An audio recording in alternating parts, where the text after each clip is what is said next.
Narrator: he was a billionaire, but no one knew how he made his money. He had ties to world leaders, celebrities, and royalty, but no one dared question why. And despite being accused of heinous crimes for decades, he walked free. This is the story of Jeffrey Epstein, a man who rose to power in ways that remain a mystery to this day. How did he do it? Who protected him? And was he just a front for something even bigger? Let's begin. Narrator: Jeffrey Edward Epstein was born on January 20th, 1953, in Brooklyn, New York. Unlike many billionaires, he didn't come from wealth. His parents were working class, his father was a city parks worker. But Epstein was exceptionally smart and had a gift for mathematics and manipulation. He briefly attended college at Cooper Union and New York University but never graduated. Yet somehow, he managed to land a job teaching calculus and physics at the Dalton School, an elite prep school in Manhattan. Narrator: and this is where Epstein's climb begins. Narrator: at Dalton, Epstein caught the eye of Alan Aces Greenberg, a senior executive at Bear Stearns, a powerful Wall Street firm. Despite no college degree and no financial experience, Epstein was hired at Bear Stearns in 1976 as a junior trader. By 1981, he was promoted to limited partner. But then, mysteriously, he resigned amid an undisclosed SEC investigation into insider trading. Narrator: but instead of disappearing, Epstein's influence exploded.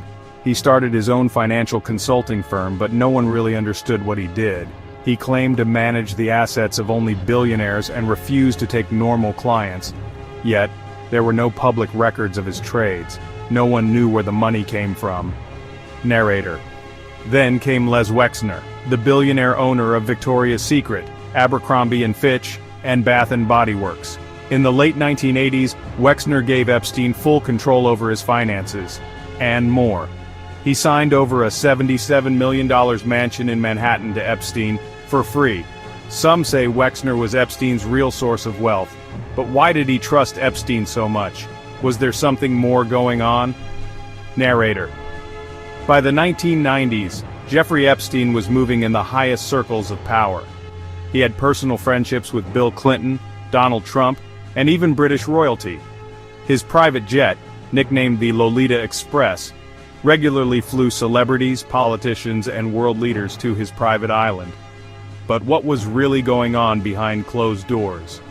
Narrator: in 2005, the first serious allegations emerged. A 14-year-old girl in Palm Beach accused Epstein of abusing her at his mansion. Police launched an investigation and discovered dozens of young girls had been recruited under the guise of massage therapy.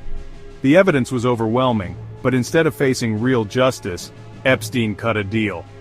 Narrator: thanks to then U.S. Attorney Alexander Acosta, Epstein got a plea deal like no other, served just 13 months in jail, released for 12 hours a day on work release. Avoided federal charges completely. Why? Who was protecting him? And more importantly, why was his list of clients never released? Narrator: Epstein's 2008 conviction should have ended everything. But instead, he became even more untouchable. For another 10 years, he continued to move freely, amassing wealth and power while powerful people looked the other way. How? Why? And what happened on his infamous private island? That's what we'll uncover in Part 2, where the real darkness begins. Cut to static, end.